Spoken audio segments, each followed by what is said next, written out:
It includes information on all your credit accounts, such as credit cards, loans, and mortgages, along with the payment history for each account. It also contains information about any credit inquiries made when you apply for new credit and any public records, such as bankruptcies or judgments, that could affect your credit worthiness.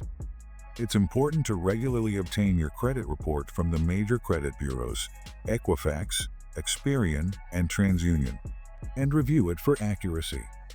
Mistakes or fraudulent activity can hurt your credit score, so addressing them promptly can help maintain or improve your credit standing. Understanding these factors allows you to make smarter financial choices and work toward improving your credit. Avoiding identity theft requires a proactive and vigilant approach to protect your personal information. Start by shredding sensitive documents, such as bank statements,